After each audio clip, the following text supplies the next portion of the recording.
मसीह यीशु में आप सबकी सलामती हो। कल जब मैं खुदावंद की हुज़ूरी में दुआ करने गई तो खुदावंद की रूह ने मुझसे एक बात की कि अगर ज़िंदगी में उम्मीद खो जाए तो बाकी कुछ भी नहीं रहता। और खुदावंद ने मुझे ये बात समझाई कि इंसान मर जाता है, इंसान बदल जाता है, इसलिए इंसान से इंसान की उम्मीद भी टूट जाती है और ख़त्म हो जाती है। लेकिन खुदावंद अबद तक रहने वाला है और खुदावंद बदलता नहीं है, क्योंकि ये उसका कलाम कहता है कि वो कभी नहीं बदलता। तो इसलिए खुदावंद से ना कभी हमारी उम्मीद ख़त्म हो सकती है और ना कभी हम ये समझ सकते हैं कि अब खुदावंद कुछ नहीं करेगा। खुदावंद कभी अपनी पावर लूज़ नहीं करता, अपनी अथॉरिटी लूज़ नहीं करता कि हम ये समझें कि खुदावंद की क़ुव्वत कम हो गई है, ताकत कम हो गई है, तो अब खुदा नहीं कर सकता। खुदावंद अबद तक कायम है, तो मेरी और आपकी उम्मीद भी अबद तक होनी चाहिए। खुदावंद अपनी पावर लूज़ नहीं करता, तो हमें ये नहीं समझना चाहिए कि अब खुदावंद नहीं कर सकता।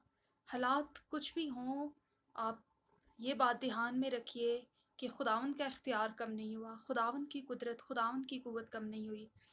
मैं देख रही थी कि इंसान जब एक पौधा लगाता है तो उसे उस पौधे पे भी उम्मीद होती है कि ये बढ़ेगा, फल देगा।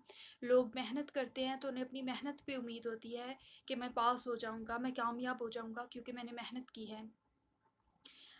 लोग दुनियावी चीज़ों पे उम्मीद रखते हैं, अपनी खेतों पे, फसलों पे, या किसी भी तरह से उन्हें उम्मीद होती है कि अगर हमने ये किया है तो मेहनत की है तो ज़रूर इसका फल मिलेगा। अगर दुनियावी चीज़ों से लोग इतनी उम्मीद रख सकते हैं, तो क्या मैं और आप अपने ज़िंदा खुदावंद पर उम्मीद नहीं रख सकते? जो कुछ आप खुदावंद की हुज़ूरी में करते हैं, ये याद रखिए कि खुदावंद कभी शर्मिंदा नहीं होने देगा। कलाम मुक़द्दस में लिखा है कि सब्र से उम्मीद पैदा होती है और उम्मीद कभी शर्मिंदा नहीं होने देती। उम्मीद की सबसे अच्छी बात यह है कि वो आपको कभी शर्मिंदा नहीं होने देगी। आखिर तक उम्मीद रखें, आखिर तक खुदावंद के साथ चलते रहें, वो आपको कभी शर्मिंदा नहीं होने देगा।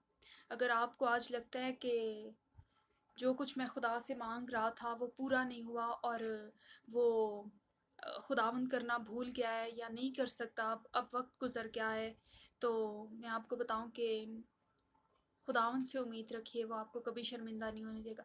अगर मुझे उम्मीद ना हो कि मेरे मेहनत करने से कोई फल हासिल होगा, तो क्या मैं मेहनत कर सकती हूँ? अगर मुझे उम्मीद ही नहीं है तो अगर हमें मसीह पे उम्मीद ना हो, खुदा पे उम्मीद ना हो, मसीह हमारी उम्मीद है। अगर हमें मसीह पे कोई उम्मीद ना हो तो हम उसके पीछे नहीं चल सकते। किस लिए हम पीछे चलेंगे? हमें उम्मीद है कि खुदावंद हमारे लिए सब कुछ करना जानता है। और किसी शख्स ने कहा कि अगर इंसान की उम्मीद ही खो जाए तो उसने सब कुछ खो दिया है, फिर वो कुछ नहीं कर सकता, उसका हौसला